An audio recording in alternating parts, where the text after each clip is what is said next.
everybody. This week on Up Your Alley, we've got two great recommendations. First, my recommendation for Jake, YouTuber Benn Jordan, specifically his video, You're Witnessing the Death of American Capitalism.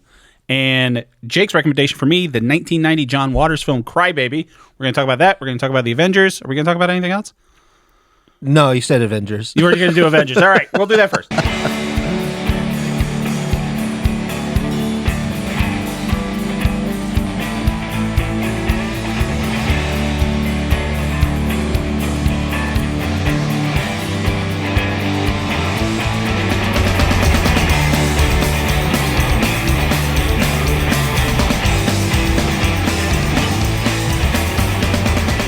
Oh, yeah. Early morning recording. Man. It's nice. So here's what's happening, Okay. right? I need to get my car inspected. Okay, well, can I do the intro real quick first? No. Okay. No, you go ahead. Go ahead. Hey, everybody, welcome to the show. It's Up Your Alley. My name is Taylor. With me, as always, is my best friend, Jake Baggett. Say hi, Jake. Hello. I went for a drink. It's too early. I'm sorry I threw you off. We're best friends, and we recommend things to each other. We come back the next week to rate them on a scale of 1 to 3 based on how much it's up our individual alleys. Like I said, this week we're talking about YouTuber Benn Jordan and the 1990 film Crybaby by John Waters.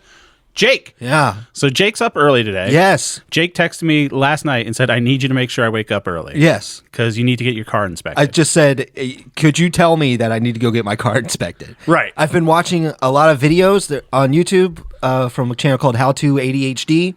Okay. And like it's one of those things where you're watching, it's like, oh yeah, I got How that. to have it or how to handle it? How to handle it. Oh, I thought it was how like- to ADHD. Because I've been Not to watching like pretend. the how-to videos I watch are like how to, like I'm This is watching how one you that do it. I've got an antique dresser that we got up from my grandmother's house in Florida, so I've been How to watching antique like dresser. How to like strip the paint off of it and refinish it and all that stuff. I thought how to ADHD is like here's how you fake it. Yeah, guys. here's how you really sell All right, it. how to handle No. ADHD. And one of the things that she made a video on addressing like how to get motivated to do stuff. Uh-huh. And one of the things was have an accountable buddy.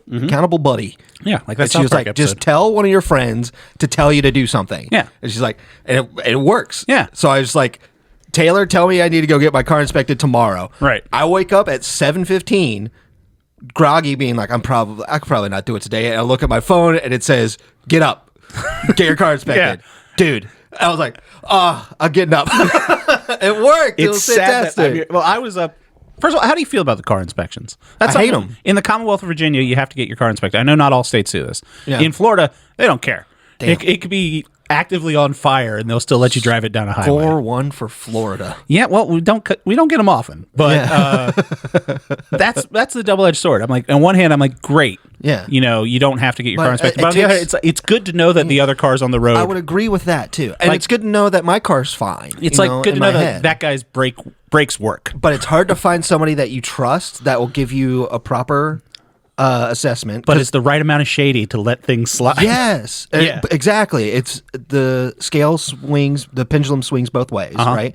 I went to one person and he was like, "Your car's messed up. It's going to be $1,200." And I can't allow you to drive it. Yeah, that's always their thing. It's like there's like legally, Yeah. I'm not allowed to let you Legally, drive it out of here. it was You like- have to get. It's a shakedown. It's legally, you can't steal my car, buddy. That's still my property. Facts. So I go over to this guy and he's like, car's fine. Yeah. I was like, wow. Yeah, Wonderful. A good mechanic, you gotta. It's that line that I trust this person, but I Yeah. also trust that this person has, can be a little unscrupulous if need be. Yes. This Yeah. guy, because he failed me once already, right? And it was more like he threw his hands up and he's like, fix your brakes. Right. And I was like, okay, fine. He's like, I could let it slide, but no, I let you slide last year. You're not getting slid this year. It's good to know we didn't break your car when my neighbor Larry pulled it out of the snow that one time. That's very true. Shout out Larry. So he's good, but they're early. Yeah. Early. If you're not in by 8 a.m. Because you got to show up. It's a first come first serve thing. First it's a come, first service serve, that and you, he stops at like 8:05, taking more people. yeah. You see his hand go up. He's just slices We're done. inside. He says, "Yeah, we're done." Like you're selling brisket in Austin, Texas. He's like, you're the end of the line. Yep. I'm not doing anybody else. So yeah, he's quick. He's Yeah. honest, but man, is it early? So Yeah. I'm up at 10 a.m. I think it's basically good that the Commonwealth has a cap on how much you can charge for that too. Yes. Which is a good thing if you're providing like I'm a notary. Like I'm a notary public for the Commonwealth. and they have a limit on how much you're allowed to charge to be a notary. Yeah. Because that shouldn't be a sliding pay scale. It's like, Yeah. I'll notarize something for $5. It's like, well, I'll notarize something, wink, for $100. Yes. Yeah. But that's kind of the same thing for car mechanics. It's like there's a flat fee. I had a buddy, he doesn't do it anymore. But when I was like, you remember that old white Nissan I drove? Yeah. That was like a death trap for a while. I had it in high school and then after You were high very school. proud of it. I mean, I ran it till the wheels fell off. Yeah. Like it had 260,000 miles on it by the end of it. Bought that from my aunt. And he took it to me. I was still driving it when my kid was born. And I went in to get it inspected. He's like, hey, man, I passed this when it was just you, but you have a kid now. So I'm like, I'm glad I found where your moral line is. He's like, this needs to be fixed, and it's not worth it to fix it, so you need to go car shopping. Damn, and I was like, great. And he's like, I got a line on a Honda CRV, and that's when I got that green Honda CRV. Well, see, that's a great guy right there. Yeah. But then on the other hand, I was like, I was safe driving it. You were fine because it was like the front axle. He's like, if you hit something too hard, the front axle might snap. And that's, we don't want a dead kid on our And I was like, so what's the fix for that? He's like, what fix are you talking about? This car it's old. Yeah, it's 20-year-old Nissan. Just sell it. Get rid of it. I get it. If everything works properly, the state inspection thing isn't a problem for me. It's just I have to take time out of my day to do it. Yeah. It costs my money to do it. And you have to make sure that you're going to the right person. Right. And all that stuff drives me up the wall. It's the executive function thing that Blind Boy is talking about. Yeah. Just thinking about I get that. See? Yeah. It's not for me. So having you being like, just go and do it. Right. Because I had a guy who was like, man, I'll pass your car. I'll bring the sticker to you, $120. Right. And I was like, great. I don't have to worry about it. $120 is yours. He's like, actually, because it's already failed that one time, it's going to be $150. So I was like, okay, fuck you. We're done talking about this. There used to be a guy in a town, I'm going to be as vague as possible, but apparently the rumor was he did car inspections because he was a licensed mechanic, but it was out of his garage. And you just pull your car in for the inspection and you leave a bottle of Jim Beam on the passenger seat. I know exactly who you're talking about. Yeah. It's and beautiful. He would just take the thing. He would go in, honk your horn, flash your headlights, and then pass it. Yeah. Which is, it's nice to have that guy in your life. Because when you need that guy. The thing is, we have that guy because we have people like me who take care of their car. Right. Who just cannot stand this process. That's the flip side of it is you're OCD enough to where you wouldn't drive a car that you felt unsafe driving. I wouldn't want to endanger anybody else on the road. You know, that's my major concern is that I hurt somebody else. Right. If it's something that would happen to me, I don't care. Go for it. Exactly. Get a motorcycle. I should get a motorcycle. Bad things will only happen to you. It would traumatize the other people because there was so much Jake on my windshield. And we can't do that. It'd be nice that they're asking the guy, I'm sorry, what was his name? Yeah. Why? Because I got to know who was on my windshield. How much of that guy? I'm ballparking 23% of that guy was on my windshield. Oh, motorcycles are death traps. What else are we? Oh, yeah. I really do want a motorcycle, honestly. I could never. I'm going to treat it like a bike where I just go, because I'm like right next to work. I just want to. Yeah, see, back and forth. I looked at one of those electric bikes. A moped would be fine. I was looking at electric the bikes too, e-bikes that go up. They get up to like 35 miles an hour. Yeah, because I don't know if I've said this on the podcast, but I have a long-standing feud with cyclists. Yes. No, we talked about this because and it's getting to be that. Come on, it's dude. getting to be that time of year. Like it's nice out now. So I almost hit a cyclist. It was Tuesday at 3:00. He was on the other side of the road. He was okay. Taylor's eyes just went black, and he was like, "I gotta." Here's the thing: Saturday, Sunday, nice day out. You and a bunch of other people wearing orange on the road. Go for it. You're out there doing fine. One dude wearing gray on a foggy Tuesday afternoon. Yeah. What are you doing? Yeah. What are you doing? You shouldn't be there. So that's why I wanted to get one of those e-bikes because I had this grand thing that I wanted to get a ticket, and then I would have like a Mr. Smith Goes to Washington moment where I should be allowed to ride that e-bike wherever the hell I want because people are allowed to drive regular bikes down the road. But then I was like, no, I'm going to get hurt real bad. Yeah. It's not worth it for me. You're just risking. But I already did get hurt real bad because the reason I was up at 6 a.m. is the rowing machine that's right next to you. Yeah. This is how you hurt your leg? Yeah. Well, so I hurt my leg. I pulled a muscle working one of the farmers markets that I go to because it was going to be a blustery as shit day. So you have to weigh down the canopy. Oh, okay. So it's just wind's been terrible. Yeah, it's March. What are you going to do? So I had a bunch of sandbags that I used to weigh down the thing. And it was just one of those things, moving around too much, doing it by myself, rushing too much. I was like, oh, I pulled something in my leg. So I'm like, I need to probably, start doing things. Broke out the rowing machine. I'm like, I'm going to start doing that. Yeah. Felt good for the first 2 days. And I was like, oh, I feel better. Now it's just worse because now I'm just going like too hard on it. Yeah, because your muscle is like, you hurt me. Yeah, it's like, why are we doing this? Yeah, now you're pushing it. Remember when we just sat and played Stardew Valley? Like, that was fun. Damn. Makes you feel old, though. Like, you got that little tightness in your leg. I'm like, I'm getting old. But I got to power through it. Otherwise, it's just going to get worse. I was whistling while I was driving, and my tongue cramped up. I was like, what the fuck? It was like 2 months ago, I pulled a muscle in my jaw yawning. Like I was so tired that I yawned too much and I injured myself expressing how tired I was. I was like, God. I was trying to show jovial glee about my day, and then my tongue. How are you using whistling? Oh, all of it. Articulation? It's an amazing. Like you're playing the saxophone? Oh, it's terrible. Podcast shouldn't whistle into a microphone, but I'm just saying. I can do a big range of noises with my whistling. You know what? I heard.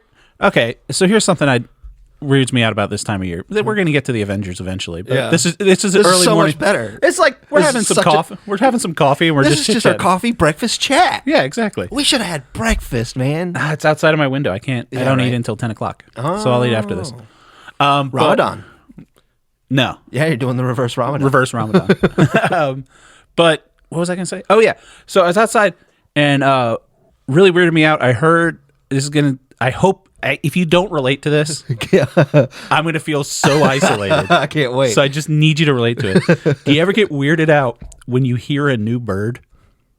Okay, I can hear what you're saying. Yes. Like, because you live in the same area, you get used to like the same birds. We both grew up in a relatively sparse place, right? So there's lots of birds. It doesn't matter where you live. You're used to the sounds that those birds make. Every now and again, you get a crow, you get your mockingbird. We have house wrens and everything like that. You got cardinals, blue jays. You hear all those birds. Canada gooses. They're all over the place. When you hear a new bird, it like stops me in my tracks. I'm like, what is that? It was bird watching time, boy. No, I'm not. Can't get there yet. I'm not. Download the Merlin app. I'm not there on my midlife crisis. Merlin app is so good. Not going to be birding because it just worries me when I hear it. I really hope other people can relate to this. When I hear a new bird, I'm like, that's not a normal noise. It's fun that it sticks out because I can never tell. Like we had a woodpecker that would bang on the door, bang on the house. Yeah, and you'd hear it and be like, oh my God, the woodpecker's here. But that, you know what that is. But then, like, after a while, there's something that's a little faster, and you're like, that's a different woodpecker. Well, where my fantastical brain goes is like, you know how you always see movies of like special ops people and there's someone like whistling and they do like bird calls to let you know that, you're moving and everything like that. I'm just like, people in the woods? I've been watching too much Blacklist. That's the other thing I wanted to talk about. That's what you wanted to talk about, yeah. Yeah, so before we get into the Avengers, you were talking about Superman and how we're still excited for it, but it's not like I'm not being bombarded with everything Superman. And I even like follow James Gunn and stuff. Yeah. To like see what he's got. And his stuff is like, my dog is great. His dog is great. Yeah. And I can't wait to see Superman. But my new theory is one of the casting that I was kind of just like surprised because I hadn't heard much from that guy. It's a guy, his name's Edie Gathegi. He played, do you remember X-Men Days of Future Past? Or not Days of Future Past, X-Men First Class. Yes. He played Darwin, the guy that could like move. Okay. In, my least favorite. I have nothing against the actor at all, but I was not interested in so he's character. playing Mr. Terrific in Superman. Hey, he looks great. He looks great. And I was just like, I haven't seen much from that guy. He's in season 3 of The Blacklist as a villain. Yeah. He's an incredible actor. Like, he goes toe-to-toe with... He was good as Darwin. Right. Yeah. But he didn't have that kind of, like, menace and authority because he was a kid mutant. Yeah, so I was just like, interesting. So that's my new theory is James Gunn has seen him in Blacklist. Because after seeing this, I was like, he's going to be so good. Here's my conspiracy theory. If James Gunn didn't watch... Okay, so... What's this guy's name? Edie. You know what I think Edie was doing? What? I think Edie was making these secret tapes that he was sending out to directors. And then putting them on Netflix. And he was saying, he was just hoping that if a director saw this, they would be like, that guy could probably be in a movie. I guarantee if we ever get the opportunity to interview James Gunn for some reason with his people. I'm in talks with his people. Good. So far, they do not like it when you honk their horn. You're just in talks with them. You're just in talks with his dog. The talks have started. They do not like it when you have a loud whistle that nobody else can hear. Exactly. But I guarantee, like after watching this dude in The Blacklist season 3, I'm so on board for him as Mr. Terrific, potential villain in this movie. Yeah, like he's so good and powerful. Other thing, it's just, and this trailer is far more interesting compared to the Doomsday reveal stuff. So Marvel, we're recording this Thursday morning. Marvel yesterday had a unveiling, which was just like the back of a bunch of chairs. Yeah. Showing you everyone that's going to be in Avengers Doomsday. Yeah. So it was just, it's the Hollywood chairs where it's like the person's name on the back. So the big names we got, Chris Hemsworth as Thor, Tom Hiddleston as Loki. I thought they left Loki at a good spot in Loki season 2. You'd think they'd left every single one of these people other than the X-Men. It's almost like they made a movie called Endgame, and that was a solid ending point. You could have ended the game there. They should have called it End Movie franchise. You did. I still got it. The next couple make sense. Yeah. Anthony Mackie is Captain America. Letitia Wright is Black Panther. Simu Liu is Shang-Chi. Danny Ramirez, he's the Falcon. Winston Duke is M'Baku from Black Panther as well. And Paul Rudd is Ant-Man. I'm like, okay. Like, that kind of makes sense. Then you get everyone from the Thunderbolts that's coming out next month. Winter Soldier, Sebastian Stan, Florence Pugh, Wyatt Russell, David Harbour, Lewis Pullman, who's going to be Bob, but he's the Sentry. So, I mean, it's going to be fun. And then and all 4 of Fantastic Four. So I'm like, okay, cool. Vanessa Kirby, Evan Moss-Bachrach, Joseph Quinn, and Pedro Pascal. Yeah. So it's like, okay, they're all going to be in it. Would have been cute if they had a little chair for the robot. It would have been cute. You're critiquing their I'm just saying reveal. That would have been cute. And they're like, hey, and the robot's here too. Then the big one. Patrick Stewart and Ian McKellen. Yeah. Presumably Professor X and Magneto. Yeah. James Marsden back as Cyclops. Rebecca Romijn back as Mystique, because I'm sure Jennifer Lawrence did not want to do this anymore. She made that abundantly clear at the end of the last X-Men movies that she was in. Kelsey Grammer as Beast. Channing Tatum. So Gambit's back. Because they saw how much we liked it. Yeah. But they just don't know what to do with it. Because it was a joke.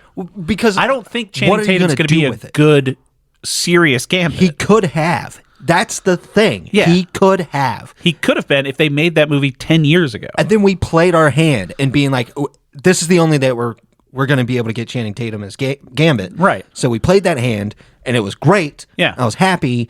And now we're here where they're going, oh no, we got to make a movie. We don't know how to do it. Right. I saw that people really liked him here, so let's just put him in here. He was really good in that as a joke. Yes. It's like, you remember it when he showed up in... It was so organic in that movie, how it happened. Yeah. It is so inorganic. It was organic because it was forced.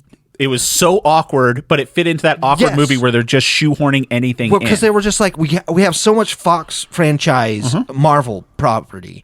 Let's do something with it. Yeah. And it was great to see because you hear about that, and I didn't think he was going to be a good Gambit, and then I watch it, I was like, he could have been a great Gambit. As a funny Gambit. And now they're going to do Gambit. Yeah. And it's just not going to feel right. But notable exceptions from All of this, Ryan Reynolds and Hugh Jackman, not on the list.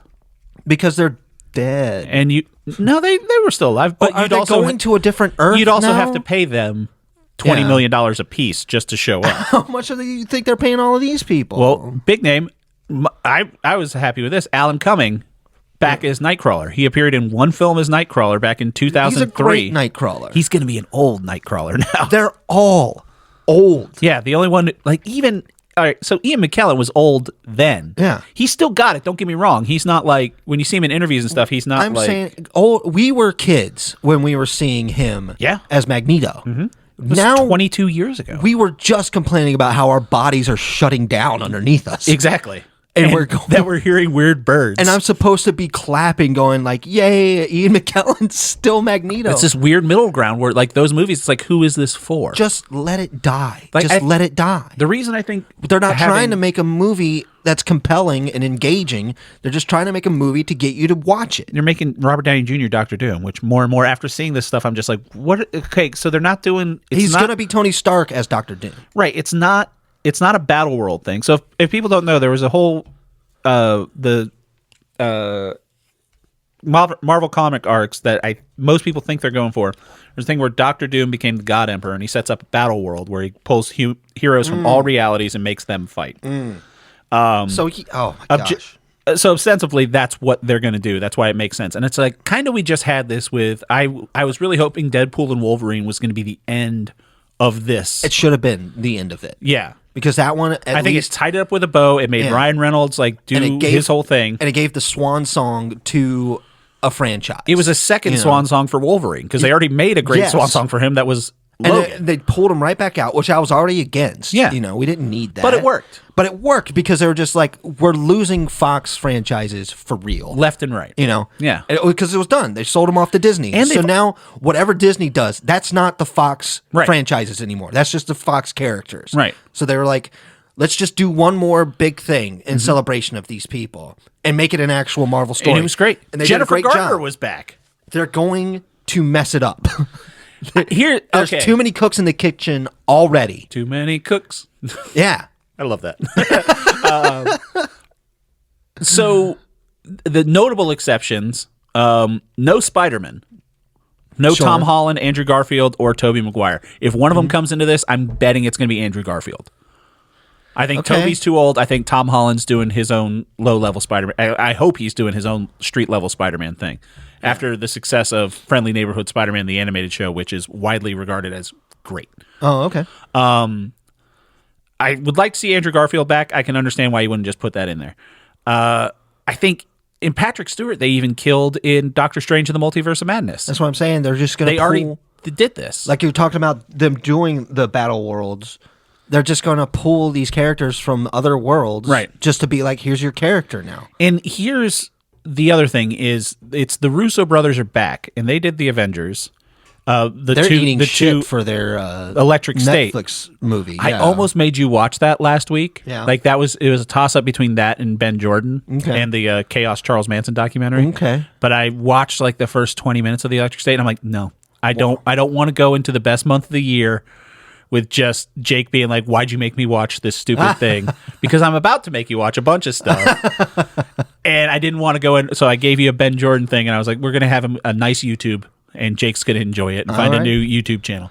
But yeah, so the Russos, their stuff that they make when they're like creating their own stuff isn't great. Yeah. The Community episodes that they did, the paintball episodes, are highlights of that show.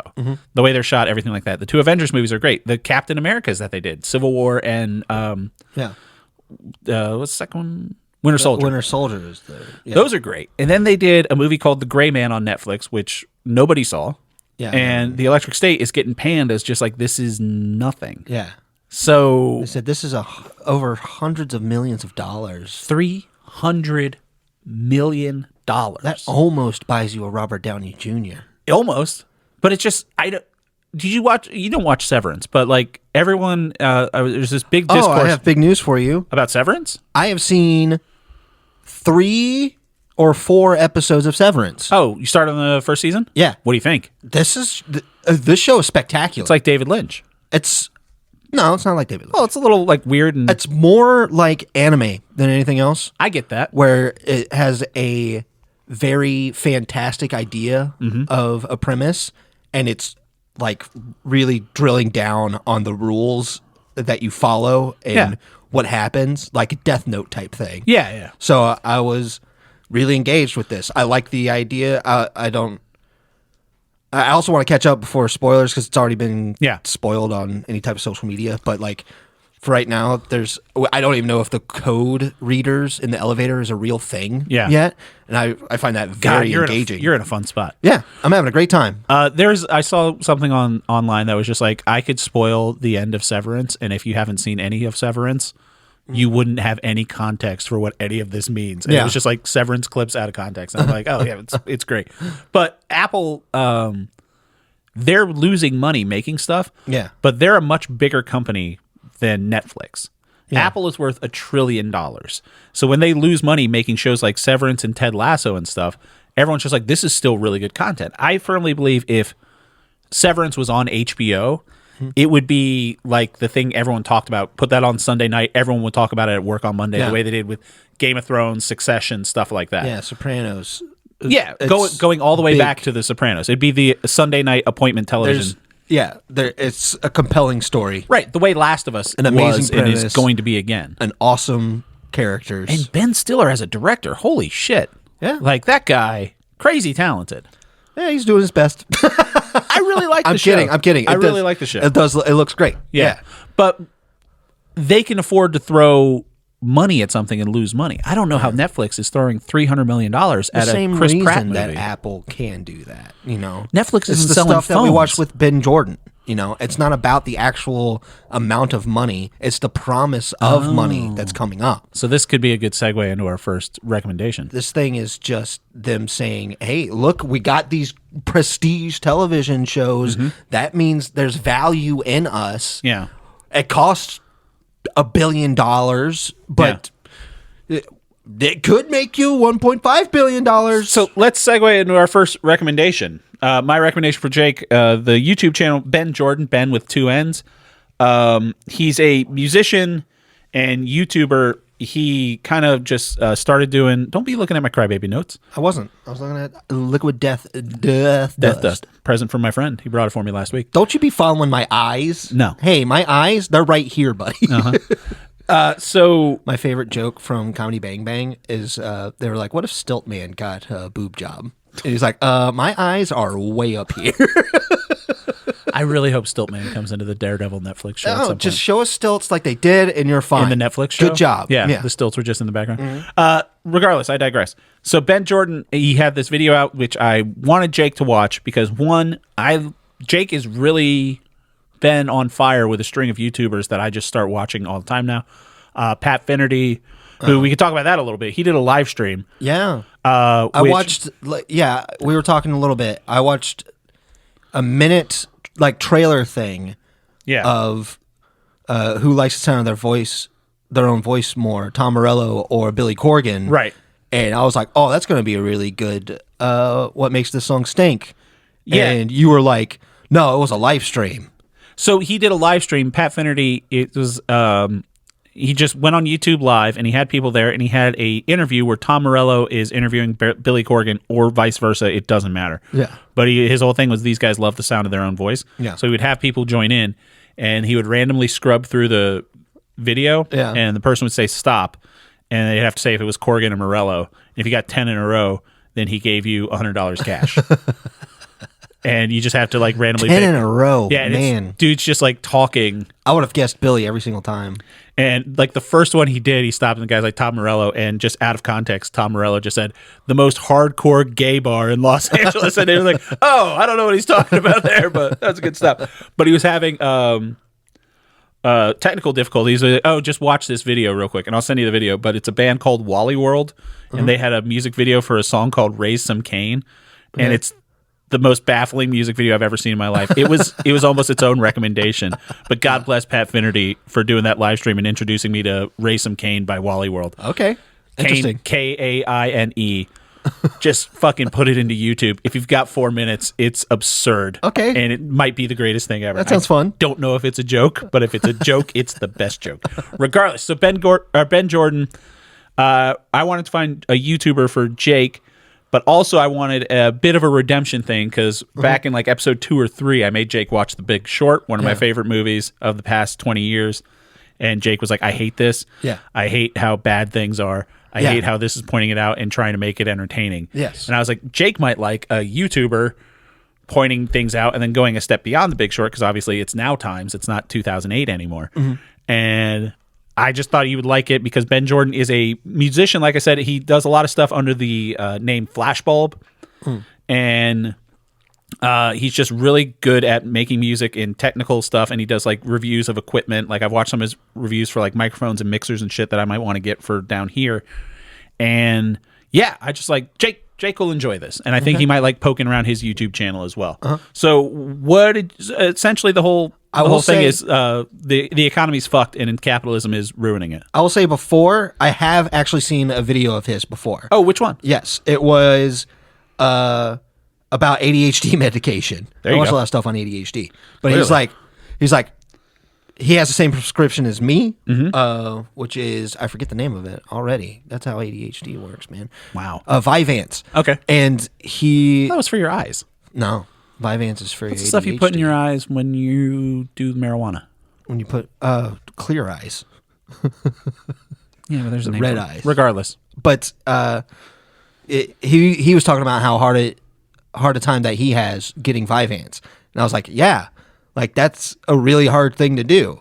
But it just showed up in my algorithm, and I watched it. Yeah. So it didn't connect to me until I looked up this guy's video, but I really liked that video, by the way. It was really good. He ended up getting onto the dark web and buying Vyvanse secondhand. Oh, that was the I see it here. It's this is why you can't get ADHD treatment. Yes. Yeah. And Got it was millions just of views. Good for him. It was a very enlightening. It made me feel a lot less insane. Yeah. Because he's like, yeah, they're purposely making it very hard to get Vyvanse. I was like, that's very sad because that stuff's life changing. It made me get a better career. People abuse it.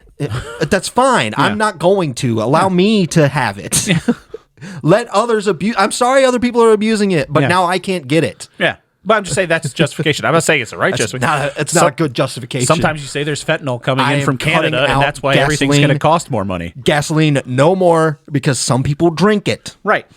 I'm sorry. Yeah. You can't be huffing all this gasoline. And Some drinking. people huff it and have a good time like that. That's why we all need to go buy electric cars. Hybrid. Yeah. But beyond that, this video was very good. Yeah. Loved it. Honestly. Yeah. I thought it was more up your alley. It's absolutely more up my alley. Quote the show. Because it doesn't feel like he's pandering to me. No. And he's not trying to make a dramatic pull of it. He's like, these are the facts. These are the stuff. He's very engaging and he dives deep into what he's talking about. He talks about how he's like, I learned so much about economics that, it's very sad the more you learn about economics. Right. And that stuff. And he just made a timeline from like, this is how it started. From the Industrial Revolution. Yeah. All the way up. Yeah. How we got this type of economy and how immediately it was just shit. And then we're just back to it being even worse shit than ever. Right. And I find that much nicer. This is something that I could show to people and be like, this is the stuff that and it's I think about. It's a 40-minute video. I think it's definitely worth everyone should check it out and poke around his channel too. Because what I really like about him is, I think I mentioned this briefly when I gave you the rec last week. Unlike what you didn't like about The Big Short, from what I remember from our conversation, was that it was trying to make this seem entertaining and it's fake informative. You don't like the infotainment. I don't thing. like it. Felt jarring when it would splice in. Here's Anthony Bourdain for no reason. Here's learning. Yeah. Let's stop the movie so that you can learn. But it's Margot Robbie in a bathtub. Hey. No shade. I can Google that. It's fine. Yeah. And you did I all can the time. make AI do worse things to her now. Thank you, AI. Let's not. No, there's no law against it. Sorry. Yeah, if you so have morally, it's okay. If you have a shitty AI, ChatGPT won't do that. ChatGPT's my friend. That's the good one. It'll also tell me to burn down my computer to try to play Stardew Valley. So, it just... And the story itself that it was saying was still just... I could not engage with it because I didn't like anybody. Right. Everybody sucked in it. And I was supposed to care that Steve Carell felt bad that he was taking my money. Yeah. Oh, that poor guy. I don't know if I should say. And he did a terrible voice the whole time. It was just a very the ick. Great Gosling in that movie though. He's great in everything. Great he Gosling does. being a dickhead. Yeah, he's Love great it. in everything he does. Yeah. That's a good dude right there. Yeah. So just having Ben just sit down and just be like, I did the studies and here's cute little infographics and cartoons. And this is how things got bad.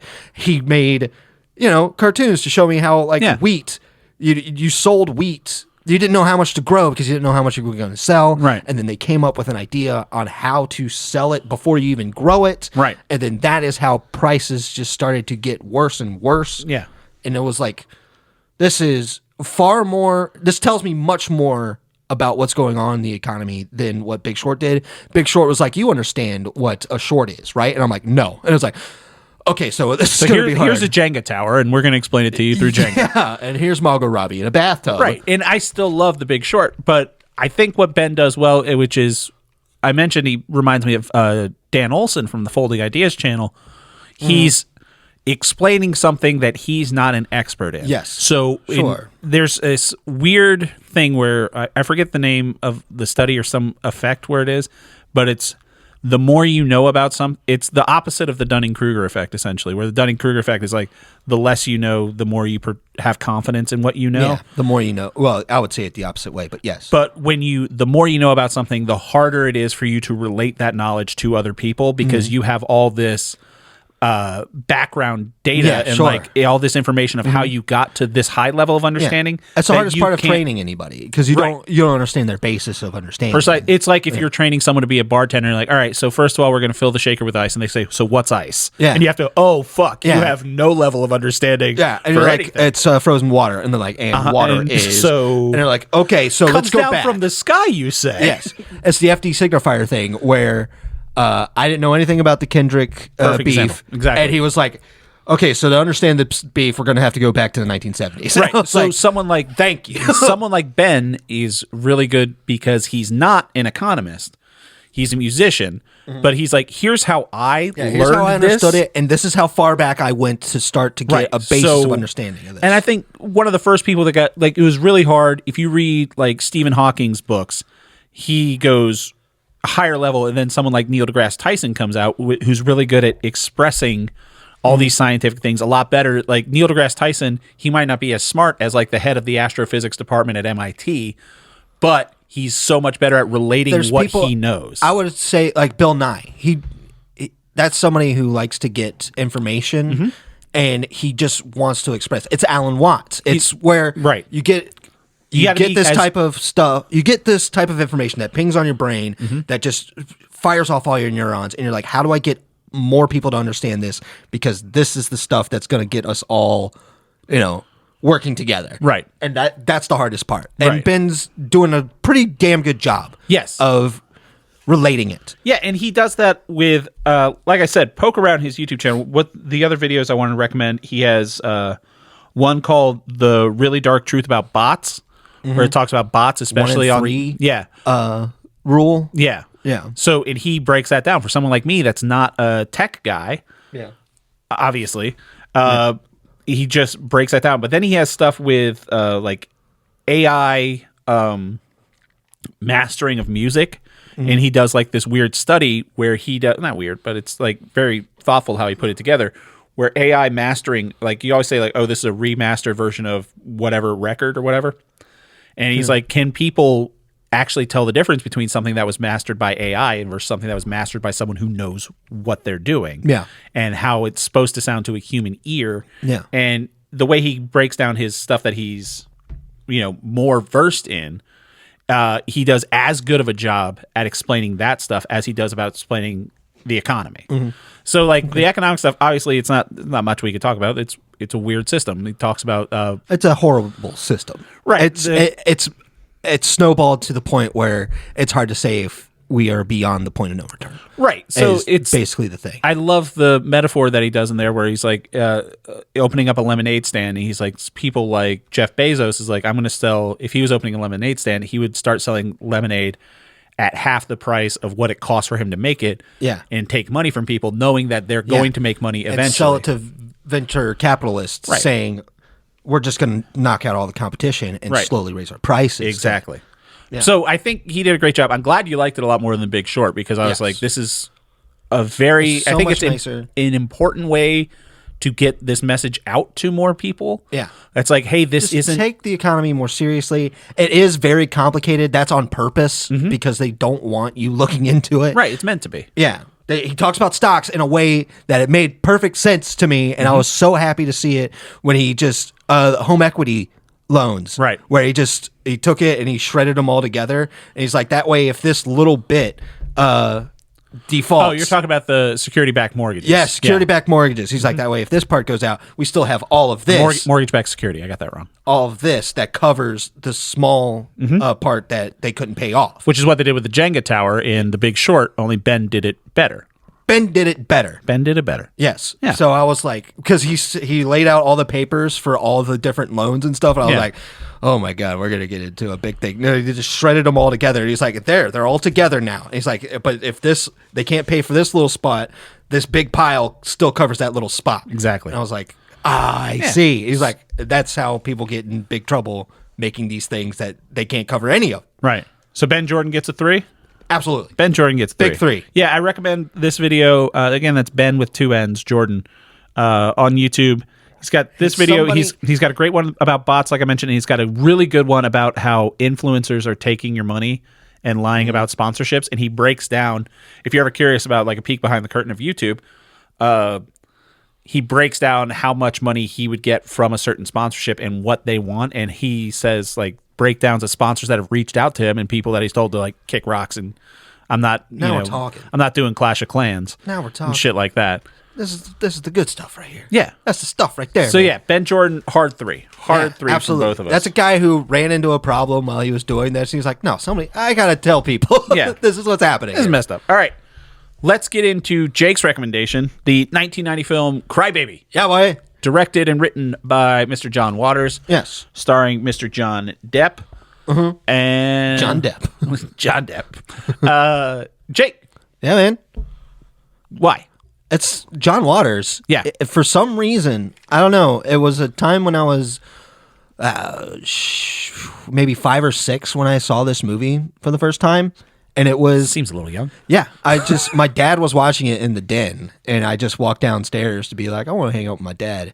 And I'm just sitting there and I'm watching this wild ass movie, you know? Yeah. And I'm like, I've never seen anything like this. No. And it's made an impression on me ever since. I was hoping that if you saw something like this, you would be like, that kind of makes a lot of sense why Jake does these weird types of stuff. This movie is a lot about just individuality or just being queer and just being outside of the societal norm that you see being a fine thing or maybe even something to be celebrated. So the movie's set in 1950s Baltimore. It's a musical. Johnny Depp is the titular crybaby. And there's 2 groups of people, the squares, which it's a classic slobs versus snobs. The snobs are the squares, and then the renegade punks, they're called drapes. Not a term I'd ever heard before. The hair drapes. I understand. Okay. Like the punk, I've heard greasers, everything like that, punks, whatever. I've never heard drapes before. They never cut their hair, the drapes. The cool thing is you let me borrow the Blu-ray. Yeah. And I watched the behind the scenes. Or it's not really behind the scenes. It was sick. It was a making of? No, but it was shot in, I want to say probably like 2008. Oh, like 2006. A featurette. Yeah, the little featurette where it was just, talking heads from people because they weren't shooting behind the scenes stuff on an indie film in 1990. But it was good. It had interviews with most of the cast and the crew and like John Waters' group of people. John Waters got, I would say John Waters, the equivalent of his Clerks was Hairspray. Yes, absolutely. I would have to agree. Which was adapted to a Broadway musical, and then they remade Very the musical popular. as another movie. Yeah. John Waters is one of the people that's had a bigger thumb on the scale of pop culture than I think people give him credit for. Yes, absolutely. In the same way as David Lynch, like you talked about. Right. And I would say he's a queer icon. He's somebody that came out and... That mustache is iconic. That mustache, yeah. Just drew it on with a pencil. Absolutely. Razor thin mustache. Lonely Island made a whole sketch about it. He's funny and he's engaging. He's out there. He doesn't do things... Pink Flamingos is a movie that is his first one, and it's wild. There is blowjobs and stuff in it. It's got Divine still. Divine was my...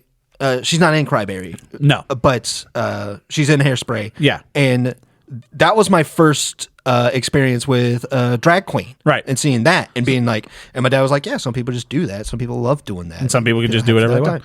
And I was like, that's awesome. Like, and Divine's hilarious. So Divine, if people don't know who Divine is, popular drive. All of John Waters' stuff is set in Baltimore. Yes. Which this movie, set in 1954, doesn't look like Baltimore that I know of Baltimore for moving up here. Well, he's and a Baltimore man. I know Baltimore as The Wire, and that's what I think of Baltimore. And this ain't The Wire. But Divine was the basis for Ursula in The Little Mermaid. Yes, very like, true. Ursula from The Little Mermaid just looks like they drew Divine in her drag regalia. In her skin tight, curvy dress that she wears. Yeah. It's just Monthly. So funny and so crazy. So and I just love that energy. Yeah. And this movie still has that energy while still being very palatable, it's I would say. Super campy. Being campy, being a musical, I think it makes it a lot more enjoyable than like if I told you to watch Serial Mom, which I think is a very good movie. But it's a Kathleen Turner movie. Yes. That movie is wild. I remember seeing that. So I think the only John Waters stuff I had seen previous to this is Hairspray. Yeah. Not the original Hairspray. I saw the musical version. The more recent one with James Marsden, Cyclops, and Zac Efron and John Travolta. Yep. As the Divine character in Hairspray. And on Broadway, it was Harvey Fierstein. Oh, that's awesome. Yeah. That's amazing casting. Oh, yeah. I'm so happy Harvey Fierstein's just still doing stuff. I don't know how he could talk like this for as many years as he has. He made a career out of it. Regardless. So, and also the one with Johnny Knoxville that came out in like 2006, Dirty Shame. A Low Down Dirty Shame. Yeah. Yes. I remember seeing that not because it was a John Waters movie, but because it was a Johnny Knoxville movie. Yes. I was like, oh, Johnny Knoxville's in movies. There's a documentary called This Film Is Not Yet Rated, and it's about the ratings. I've seen that. And they talked to John Waters in it because that movie got an NC-17, which meant that no theaters were going to show it and no stores were going to carry it. Right. And they talked to him about it. He's like, it's so wild that he gets an NC-17 because he's like, it's not a very sexual movie. I mean, there is a part where Tracy Ullman like shoves a bottle up her butt, but it's like expressed rather than like explicitly shown. Right. And then it's like, and then they put out people were like, Jackass, the movie where Steve-O like puts fireworks in his butt rated and R. shoots it off. Yeah. Yeah. So I remember seeing that as well. And John Waters talks about this. So the movie definitely gets a 3 for me. Nice. One of the first things I wrote was like, I'm on board from the jump. Yeah. Like it's so stylized. Yeah. And like you said, the camp shows up immediately. Fantastic music. And Johnny Depp's character is very funny. Yes. Just having the single tear on his face like that is beautiful. I liked Iggy Pop's character the best as his crazy wonderful. uncle. You see him the first time, he's just in a wash basin. And he's like, how your friends show up to me. Yeah, wash basin with a big Confederate flag in the background. I'm like, not super Baltimore to me. Absolutely Baltimore, man. If you go out to like Appalachia, if you go like due west from Baltimore about 150 miles, for sure that part of Maryland. But so yeah, I was on board from the jump. It's a great movie. That what you were saying about the NC-17 rating, John Waters talked about this in the featurette. So there's a scene in this. It's in the courthouse when all the drapes are getting arrested, and Tracy Lord's character looks back at her parents and says, "I need you to get me the fuck out of here." Yeah, and it beeps it, and I was like, that's weird. Yeah. And then the mom says, and the moms are like super Christian, mom and dad are super Christian, and says, what does fuck mean? To her husband. And he's like, oh, fuck is just one of those words that kids use to make them feel like they're rebellious. And all that is beeped. And then the mom says it the third time. She's like, Your Honor, can we get my daughter the fuck out of here? And then they actually say it. And I'm like, that's weird that they did that. Yeah. John Waters says in the featurette that at that point, you could, for a PG-13 rating, which is what he was contractually obligated to do, you could say it once. Yep. But you he say said it once, and you cannot say it in a sexual sense. no. You could say like "fuck off," "fuck you," "the fuck," but you can't say like "I want to." Yeah, that sets it off. So, John Waters said that we can't just do it once. That's the whole point of the joke. Like it's the setup punchline. It makes no. Yeah. Otherwise, it's just like in Guardians of the Galaxy 3 where he says, open the fucking door. Yeah. Then you're just saying it to say it. Yes. But for that joke to land, you need the setup. And John Waters is like, all right, well, then they beeped it. Yeah. And I thought that was very funny how they very did good that compromise. too. Yeah. Yeah. You know who changed those rules? Me, Sterling. No. Oh, Taylor Swift. Taylor Swift. Uh-huh. The Eras Tour movie was released Explain. in PG-13. She says fuck 3 times. Now you're allowed to say it 3 times. Because Taylor Swift is like, I'm not editing it. Yeah, man. She says it twice in Betty. Betty's a great song. I'm not going to try. I'm going to take your word for You it. want to listen to Betty later? No. Betty Boop? No. Betty by Taylor Swift. You ever read the comic from the guy who married Betty Boop? No. It's a fantastic comic strip. Ugh. It's called The Guy Who Married Betty Boop. Take your word for it. It's like, I love you, husband. And the next picture is him being smiles and saying, I'm the luckiest guy in the world. So I have some fun notes. Yeah, the movie gets a 3. I think everyone should watch it. Like, if you find it streaming somewhere else, it's just Crybaby is great. one of my favorites. Pecker is also a fantastic John Waters film. Yeah, that it's just fun. Like, there's nothing wrong with this. Camp is so much fun, and I think that was something that I was hoping that you would grab from it. Mm-hmm. It's like that's the stuff that I got impressed on. Yeah. Very young is campy movies are just so a part of me For sure. You know. Yeah. and like it's because of this movie. So, little behind the scenes, like the trivia stuff that I gathered from online from the featurette. So when John Waters was casting this movie, he went to the store and bought every teen magazine he could find. So this is like, the late 1980s, everything like that, when he was trying to cast it. So he's like, I want a teen icon. And every one of them had Johnny Depp on the cover. So he's like, okay, well, this is obviously the guy. Johnny Depp was on that time at 21 Jump Street, and he didn't want to get typecast. So he's like, I need something to break out and let people know I could do weird stuff. Yeah. So he did this movie. Johnny Depp says this movie was seen by Tim Burton, which is why Tim Burton cast him in Edward Scissorhands. Cool. Which was Johnny Depp's big breakout. I'm not some teen. Because Really? people our age and younger forget, Johnny Depp was a teen TV star. Like him, Michael J. Fox, Leonardo DiCaprio, they were all like guys. Will Smith fucking was just a TV guy. Until you have to have that role that breaks you out of that shell back in the day, because there wasn't just like prestige television like there is now. Yeah. So Johnny Depp was on some shitty fake cop show. Yeah. And then he did this, and this got him in with Tim Burton, and Very the cool. rest is history. Other people, if Johnny Depp had passed, John Waters' other choices were Tom Cruise, Robert Downey Jr., or Jim Carrey.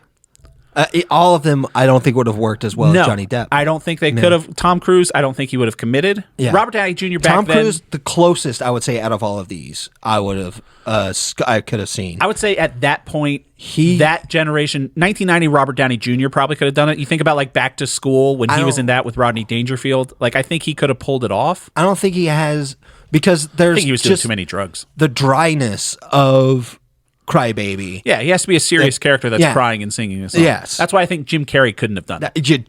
And I love Jim Carrey. Yeah. And I do not think he was appropriate for this role. Not 1990.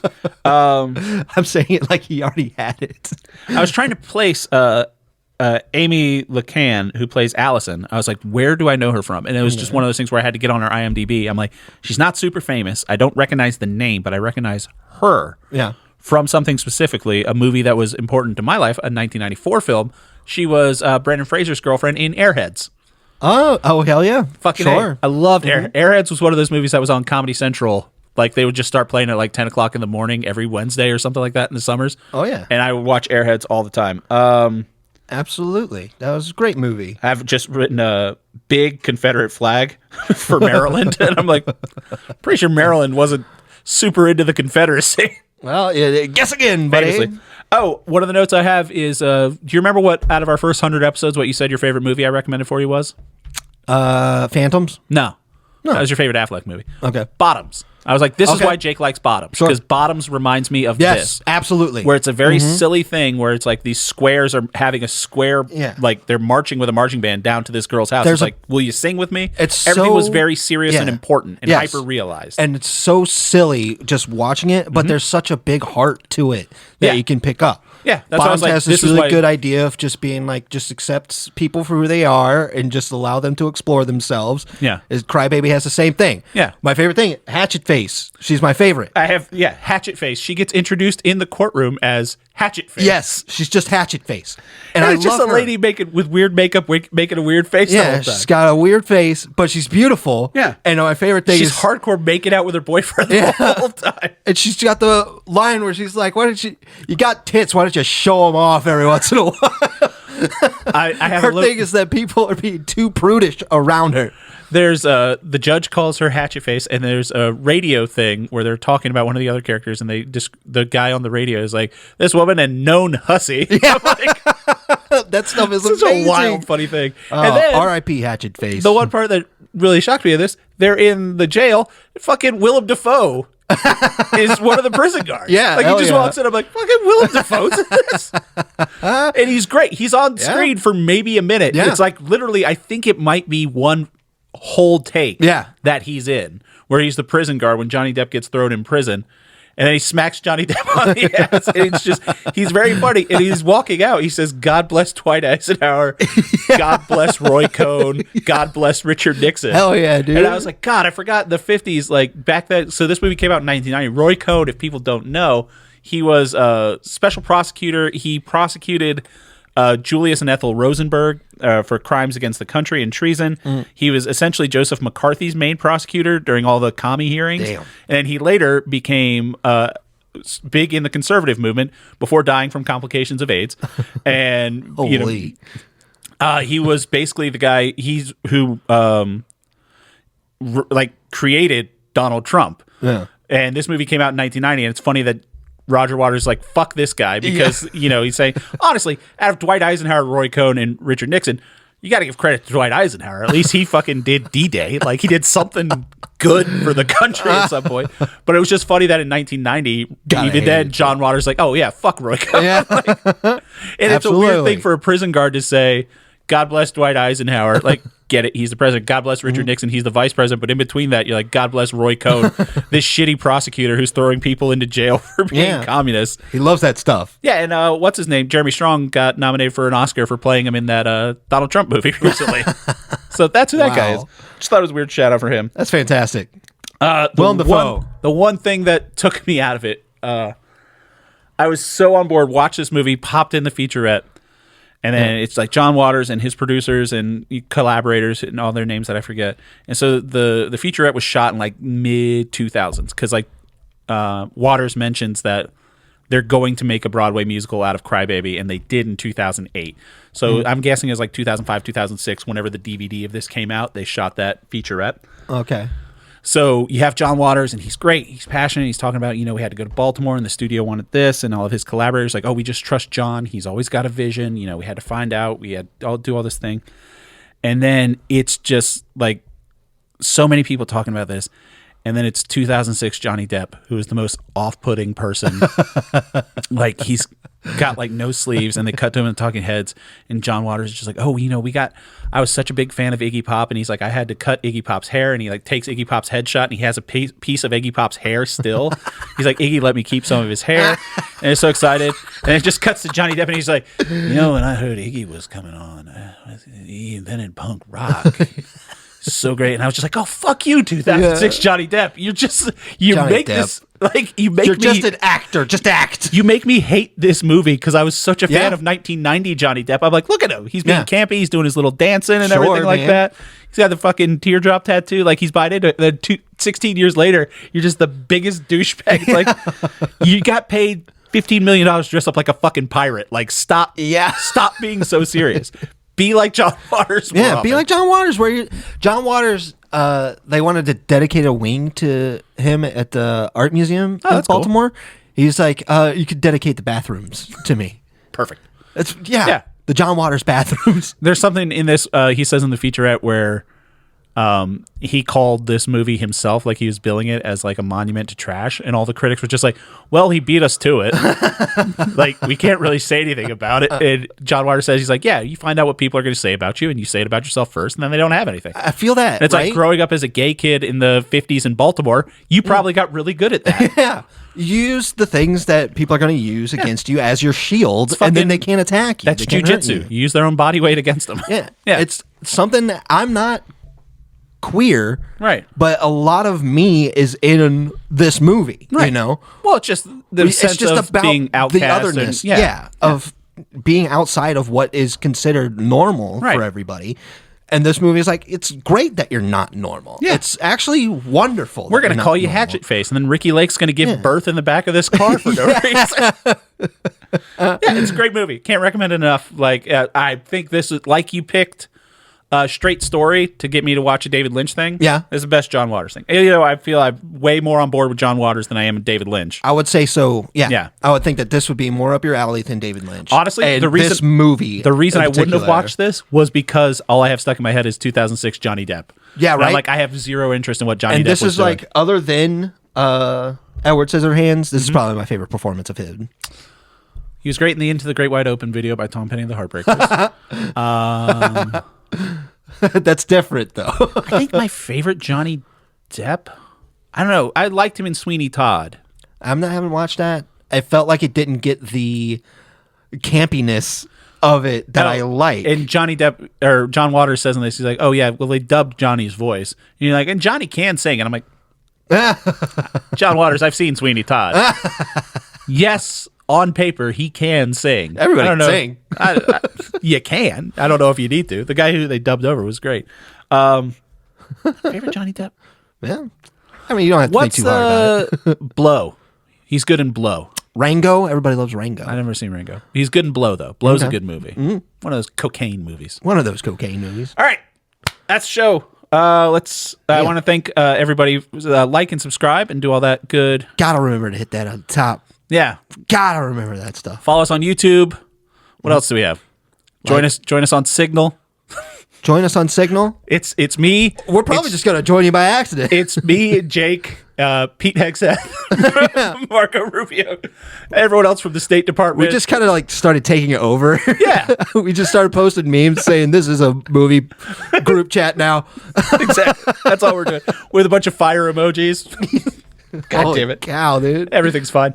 Thanks to our buddy brother Bill for letting us use the theme song. Jake, let's find out what we're going to be talking about next week. What do you got for me? I want you to play a video game. Knowing that we're at the cusp of a very important month. Sure, that's why I thought about this very hard. All right. What I video gave it game so you got? much time. It's called, you should be able to play it on your computer, Okay. on the Apple. It's called the Beginner's Guide. Okay. It's a Davy Reardon game. I've spoken to you briefly about his new game that I'm playing, Neverwhere. I believe it's called. And I mostly want to discuss Davy Reardon and his approach to video games and video game development. Okay. And I think the Beginner's Guide is like the best way to look at how he approaches engagement with video games. He also made the Stanley Parable, Right, which okay. if you want to play that game's fantastic as well. But I think the Beginner's Guide is really going to open your mind on how to look at how a developer would see a video game, or just how much we see ourselves in video games. It's fantastic. It's more like a book, I would say. Approach it like a book. Okay. Where you're following a character. It's got a narrative to it. Yeah. Davy Reardon is the narrator of it. It's Interesting. The concept of it is Davy has this favorite game developer that nobody really knows in real life, but Davy's going to walk you through like his early steps, making Counter-Strike maps and following his development, and Davy's narrating like what he sees through it. That's super It interesting. takes a cool twist, and it's just it's A+ in gaming. Okay. I will check that out. The Beginner's Guide. Which, by the way, speaking of creators putting themselves in the game, have you seen the things of Laser Hell from Split Fiction? Mm-mm. So there's a secret level in Split Fiction Oh, right. I did hear that about they refer to just as Laser Hell. And when you hear get about to the that. end of it, the fucking dude that made Split Fiction, whose name I forget, it's not written down in front of me talking about Split Fiction, but it's a big screen. He's like, oh, good job doing this. Like, our design team couldn't even do this. But it's just like a secret level. Darn. Yeah, that would have been fun to find. We might have to boot that up. Yeah, that might be a fun challenge. We might have to find it because and if just it's get something very that's angry at each very other. hard, it feels like we're going to get very mad at each other, which kind of excites me a little bit.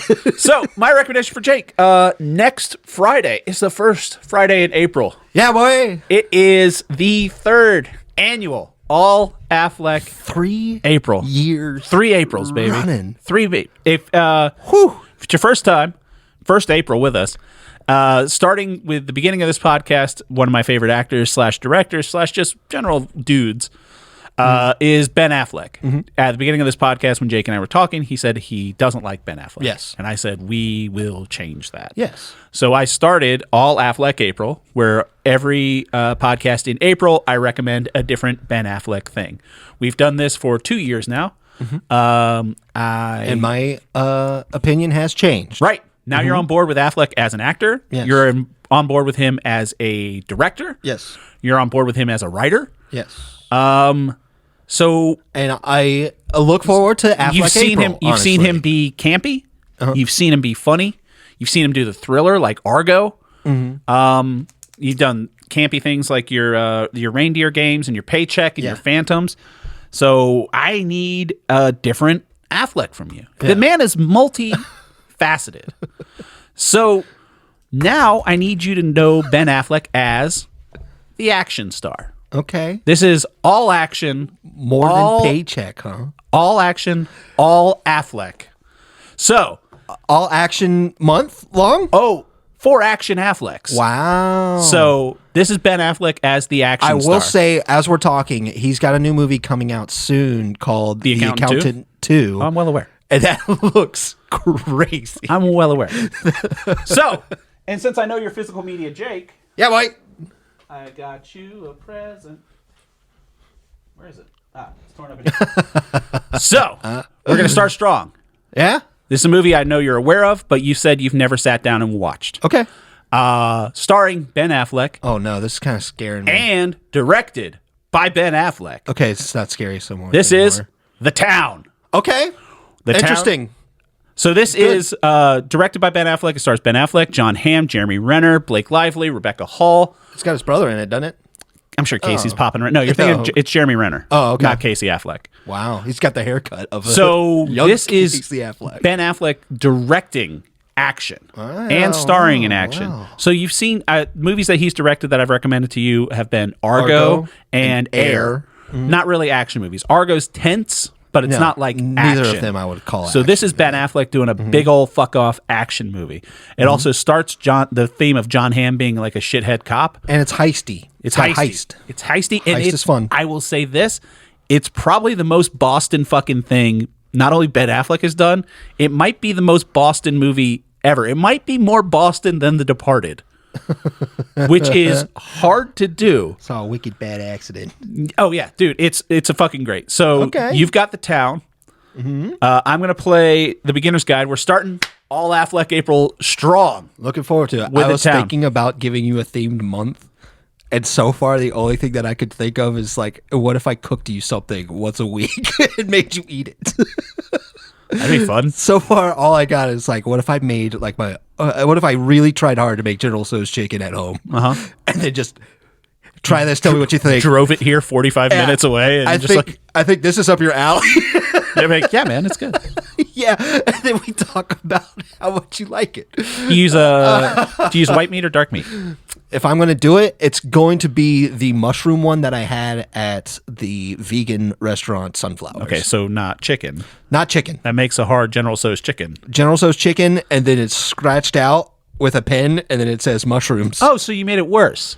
No, I've made it different. No, you use dark meat for it. It's fantastic. Use thighs. All right, so we're going to do that. Thank you, everybody, for listening. Jake, thanks for coming over. Love you, bud. Love you, buddy. Bye.